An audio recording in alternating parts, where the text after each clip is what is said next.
एकनाथ शिंदे असंविधानिक नैतिकतेच्या आधारे जे राजकीय क्षेत्रात उडताना आता दिसतात, त्यांचं विमान कोसळेल आणि त्यांची राजकीय दैन्यावस्था होईल अशी शाश्वती आपल्याला देता येऊ शकते.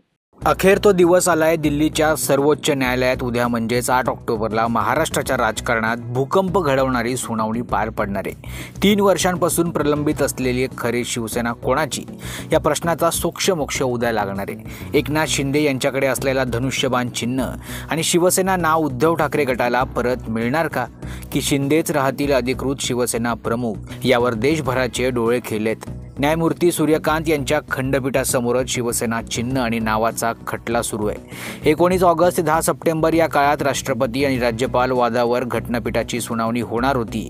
त्यामुळे हा खटला लांबणीवर पडला होता. उद्धव ठाकरे गटानं याचिका दाखल करून कोर्टाकडे ही सुनावणी लवकर घेण्याची मागणी केली होती. कोर्टानंही संकेत दिले होते की हा खटला आता संपवायलाच हवा. सुप्रीम कोर्टातील न्यायमूर्ती सूर्यकांत यांच्या खंडपीठासमोर हा महत्त्वाचा खटला उद्या अंतिम टप्प्यात पोहोचणार आहे. मागील काही महिन्यांपासून राष्ट्रपती आणि राज्यपाल वादामुळे ही सुनावणी थांबली होती, पण आता काळ आलाय निर्णयाचा.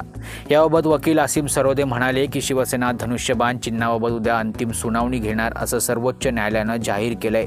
याबाबत वकील आसिम सरोदे यांचं विधान आलंय. ते म्हणतायत की शिवसेना धनुष्यबाण चिन्हाबाबत उद्या अंतिम सुनावणी घेणार असं सर्वोच्च न्यायालयानं जाहीर केलंय.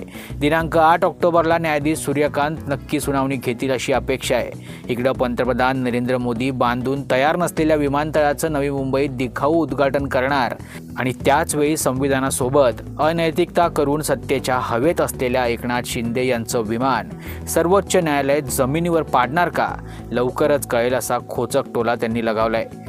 महाराष्ट्रात स्थानिक निवडणुका जवळ येत असताना हा निकाल म्हणजे आगामी सत्ता समीकरणांना दिशा देणारा ठरेल यात शंका नाही.